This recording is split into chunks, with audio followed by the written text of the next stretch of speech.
My Two BFFs, Bread and Cheese by PJ Blackbird. Bread and cheese. My first loves, my childhood best friends, the Thelma and Louise of my culinary life. It was a perfect trifecta. Me, carbs, and dairy, riding off into the sunset of snack time bliss. But, like any great love story, it all came crashing down. Spoiler alert, my body is a traitor. Let's rewind to second grade. A lot happened that year, most of which involved food. Every morning, I walked past a small Italian bakery and the Wonder Bread factory in Columbus, Ohio.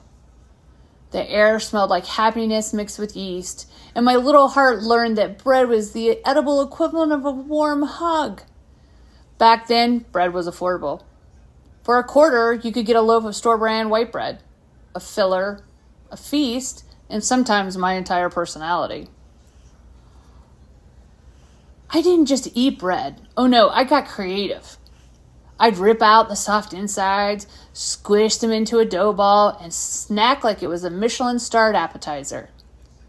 Food was my escape, my joy, my therapy. And honestly, I never met a piece of warm bread I didn't like. My go-to was classic Wonder Bread paired with, drumroll please, cheese. And not just any cheese, Velveeta. Yes, the cheese log of questionable origin. My grandparents had a Velveeta monopoly, so it was that or nothing.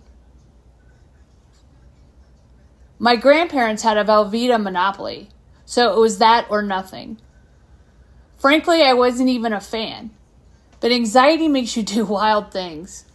No friends? Anxiety snack. Feeling fat? Anxiety snack. Getting through childhood trauma? You guessed it, anxiety snack. I'd slap the thickest slice of Velveeta between two slices of plain white bread and create a sandwich so obscene it probably violated local food laws. No condiments, no meat, just bread, cheese, and existential dread. For decades, bread and cheese were my ride or dies.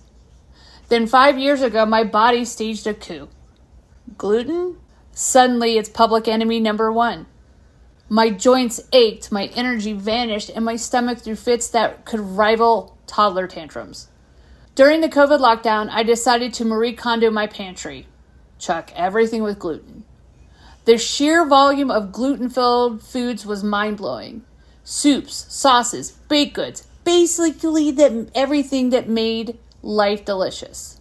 Here's the thing about gluten. It's the magic that makes bread chewy, pizza stretchy, and life worth living. Without it, well, gluten-free bread is, let's just say it's bread adjacent. It tastes okay if you make it fresh, but by day 2, it transforms into a sad, crumbly sponge.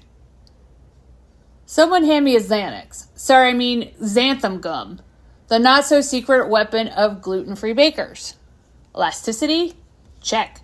Flavor? Let's not get too greedy.